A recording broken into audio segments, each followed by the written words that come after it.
네. 어저께 과방위 국회의원들이 방통위를 방문했습니다. 근데 지금 방통위에 이진숙은 출근 안 하고 있죠? 아, 좋겠다. 그러니까요. 법관은 쓰는지 모르겠어요. 못 쓴다고 하더라고요. 네. 아니 근데 쓸 수도 있다고 생각이 들어서. 그럴 수 있죠. 법이 애매해가지고. MBC에서는 뭐 한도가 200만 원인데 400만 원씩 썼다고 하잖아요.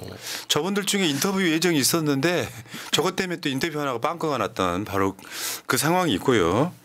근데 이게 가서 일단 봐봐요. 그다음 사진. 지금 그 팔 괴고 앉아 있는 두 놈 다 똑같네 지금 생각해보니까. 그 중에 좀 약간 살짝 가운데에 있는 놈이 김태규예요.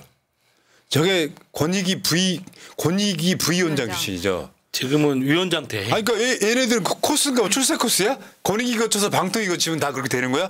쟤는 방송에 대한 그 전문성 1도 없는 놈이에요. 없죠. 얘가 오전에는 오지도 않았어. 오후에 느릿느릿 나타나가지고 야, 쟤 이진숙하고 똑같은 남자 이진숙이던데? 모욕적일 것 같은데. 그래서 이제 검증하려고 한 게 뭐냐면 박문진 이사와 KBS 이사들을 지원자가 여러 명인데 83명 어떻게 해서 이 사람들을 지명을 하게 됐는지 임명을 하게 됐는지를 따져보러 간 거예요. 그러니까 저런 자세로 있었던 거고요. 그러니까 상임위에서 그러니까 민주당 의원들도 물어봤고 가장 인상적이었던 그림이 이준석 의원이 이렇게 따져 물었죠.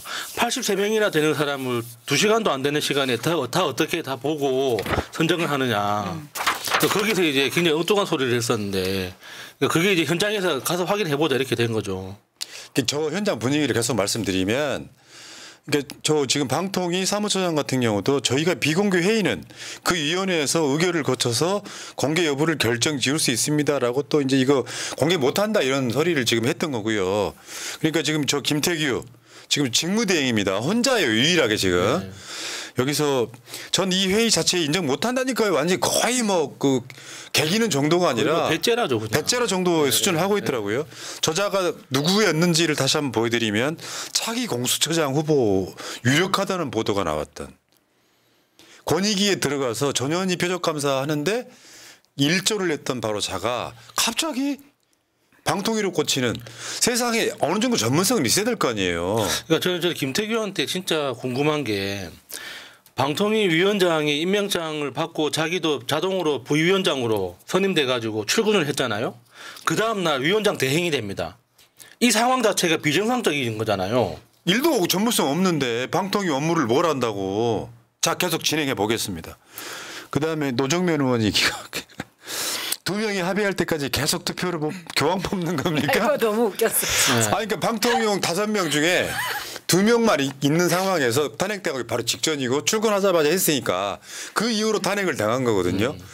근데 지금 2명이 합의할 때까지 해서 투표로 이거 일단 보류. 웃겼다는 이야기 드리고 그렇게 해서 KBS 이사 추천하고 박문진 이사를 추천해서 저 명단이 들어간 겁니다. 우리가 지난주에 한번 말씀드렸죠. 말도 안 되는 사람들 엄청 들어갔다고 막 스폰서 검사부터 시작해서 방송 장악 뭐 말도 안 되는 거 이렇게 해서 여당 추천 인사들만 선임을 한 거죠. 그다음에 그래서 한번 보여달라. 어떻게 해서 두 사람의 방통위원이 어떻게 저 뽑게 됐느냐 했더니 결국에는 빈 용지만 공개하더라. 안 했다는 거잖아. 아니 저게 그렇죠. 안 했다는 것도 있는데 저 빈 용지만 보여주면서 이 회의 자체를 받아들일 수 없다라고 말하는 저 태도가 도대체 야당 국회의원을 뭐라고 생각하는지 진짜 그러니까 화가 나더라고요. 내 백이 더 세다는 그 확실한 믿음이 그렇죠. 있는 거죠. 그리고 이게 전체 그 후보자가 83명이었는데 83명을 2시간 안에 다 이게 이름 보고 그 사람이 이력 확인하고 자기소개서 읽어보고 사업계획서 읽어보고 그렇게 다 평가를 한 다음에 투표를 했다는 거잖아요. 이 사람들 말은. 한 명당 1~2시간 들어가야 되는 거예요. 예. 근데 저 사람이 이제 사실 뭐 하던 사람이냐 법조에 있는 건 맞습니다. 윤석열보다는 어리지만 연수원 기수는 이 사람이 더 높아요. 근데 이 사람이 대표적으로 선거한 게 뭐가 있냐면 우리 박근혜 때 이 탄핵 이거 할 때 개사료 뿌렸던 박성수 씨 있습니다. 우리도 인터뷰 한번 한 적 있잖아요. 그 사람을 명예훼손으로 배포 5개월 동안 구속 상태에서 재판하고 유죄를 선고한 바 있다는 거예요. 개사료 때문에? 네. 아니 전단지 배포. 이렇게 사실은 명예훼손을 이렇게 5개월 구속하고 이렇게 그럴 경우 별로 없죠. 네. 그 양반 내가 성격을 알지. 김성수 씨, 박성수 씨. 씨가 성격이 정말 꼿꼿한 선비 같아. 그 판사한테도 쌍욕할 사람이야. 뭐 그래서 그렇겠지만 자 이런 상황이었고요. 그러니까 결국에는 처음부터 낙점된 사람을 찍었단 소리잖아요. 그렇죠. 지금 83명 중에 서류 놓은 사람들 대부분은 박줬던 게 지붕 쳐다보는 격이었던 거잖아요. 그러니까 그 83명 중에 상당수가 그 무효 소송 지금 다 냈지 않습니까? 그러니까 그 내가 봤을 땐 그래요. 면접 서류에 별표 쳐져 있었던 거야. 아 그렇죠. 83명인데 그렇게 치면 한 명당 42초 서류 심사 플러스 면접을 했다는 건데 면접은 아예 하지도 않았기 때문에 이거 그러면 미리 실무진들이 다 파악을 해놓고 있었다라고 얘기는 하지만 그렇게는 말이 안 된다는 거죠. 이미 찍어놓은 사람들이 있었다고밖에 그러니까 두 명이라도 그 자체도 불법입니다.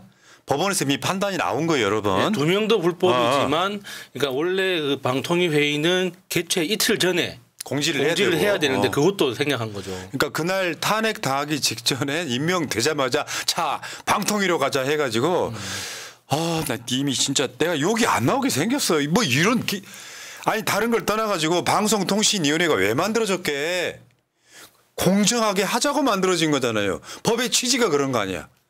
근데 방통위 자체를 저런 식으로 만들어 놓은 것 자체에 윤석열의 의도는 탄핵 사안이라고. 하나만 더 볼게요. 문제는 기자들이 문제야. 기자협회보가 기자의 날 관련해서 여론조사를 했어요. 기자협회 창립 60주년 특집으로 기자 77%가 윤석열 거부권 행사 잘못됐다고 그래요. 잘못됐으면 기사를 써 이 새끼들아. 저 여론조사에 응답하는 거는 익명으로 이렇게 체크하는 거니까 당당히 잘못됐다고 체크를 하겠죠. 하지만 기사를 쓰면 내 이름을 남겨야 되잖아요. 난 그건 이해가 안 가요. 본인들이 기자랍시고 기자들 몇천 명이 한꺼번에 똑같은 기사 쓰면 보복 당해요? 아니 내가 보기에 요즘에 최대 이슈가 되고 있는 사건들이 있잖아요. 뭐 그 저 사찰부터 시작해가지고 무슨 경찰 마약 외압 이런 거 있잖아요. 네. 아예 보도를 안 하는 애들이 기자랍시고 지금 있어? 기자 니들이 문제야. 니들이 윤석열 만들고 이진숙 만든 거야. 이진숙 그 3일 동안 청문회 할 때 이진숙 청문회 내용을 한 줄도 보도하는 언론이 어마어마하게 많아. 그래놓고 지들 그 설문조사에는 여론조사에는 윤석열 거부권 행사가 잘못됐다가 77%고 윤석열 정부가 언론 소통 못한다가 87%라고 하는 저 니들의 손가락이 문제라고. 그러면 나머지 기자들만 가서 계란말이 쳐 드시고 그런 걸까요? 전 정말 궁금해집니다. 그러니까 우리가 이렇게 비판을 제기하면은 기자들은 분명히 핑계를 댈 겁니다. 나는 기사를 썼고 나는 기사를 쓰고 싶은데 데스크에서 잘린다. 그런 핑계를 댈 거예요. 만약에 진짜 현실이 그렇다면 자기 개인 블로그를 열어서라도 써서 올리면 됩니다. 내가 이런 기사를 썼는데 데스크에서 잘려서 나는 개인적으로 기록을 남긴다. 그러면은 시민들이 보고 진짜 진실을 이야기한다 그러면 스스로 퍼날라주고 공유합니다.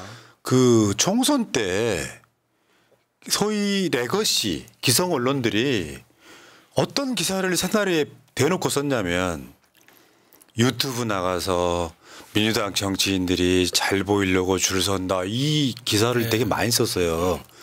뭐 새날 김어준 등을 언급하며 비아냥대면서 왜 그랬게요? 유튜브의 영향력이 커진 거는 우리 때문이 아니고 니들 때문이세요. 아, 그렇죠. 예. 뭐 보도를 제대로 해야지. 부끄러운 줄을 몰라. 그래놓고 그러니까 이게 뭐냐면 용기랄 것도 없어요. 사람이 양심의 문제지. 솔직히 말씀드립니다. 내가 초등학교 때 5.18이 일어났어요. 근데 5.18을 폭동이라고 했던 광주 MBC가 불이 타요. 사람들은 그 이전부터지만 그 이후에도 언론들을 안 믿기 시작했어요. 그래서 민주화가 되고 굉장히 많은 언론 정상화, 제대로 된 언론을 만들어 보자고 했지만 정권이 바뀌면 또 저런 식으로 바뀌는 거예요. 그러니까 내 방송, 이 방송을 만들 때도요. 그 목적이었거든요. 누구나 방송할 수 있다. 누구나 언론이 될 수 있다. 실제로 여러분들 그 레거시 미디어의 PD는 좀 덜한데요. 그 기자 아나운서 애들은 있잖아요. 일단 좋은 차 타고 취집처 돌아다니는데 취집처 가면 할 거 거의 없어요. 좋은 차에 좋은 양복에 취집처에 가서 술도 처먹는 게 그게 저널리즘이에요. 그렇게 해서 나온 보도라고 하는 게 말도 안 되는 기계적 균형이라고 있어서 그러니까 1분 30초짜리 한 곡지? 얘네들이 하는 게 그게 전부예요. 얘네들 연봉은 1억 넘게 받고요. MBC 뭐 등 몇 개를 제외하고 나면은 솔직히 말씀드려볼까요? 지역에 있는 방송사들 거기 최소한 몇백 명의 직원들이 있죠. 그 지역에 있는 방송사들 그 유지하는 데만 수백억 듭니다. 그 돈 우리한테 주세요. 직원들 한 몇십 명만 고용해가지고 더 좋은 방송 할 수 있으니까. 부끄러운 줄은 몰라. 그래 놓고도 얘네들이 기자랍시고 언론사 다닌답시고 할 거 아니에요. 그렇죠. 왜 그 많은 언론인이라고 불리는 사람들이 일제히 똑같은 기사 쓰면 윤석열이가 지금 대통령이 됐겠습니까? 이진숙 보도를 못해? 나 정말 어처구니가 없어서. 일단 넘어갈게. 니들이 문제야. 내가 다음 이슈만 아니었으면 1시간 동안 패겠는데 시간이 없다. 시간이. 자 기다려 범님. 동그리 박성수님. 맞다. 동그리. 이분은 기억을 하시네. 감사합니다.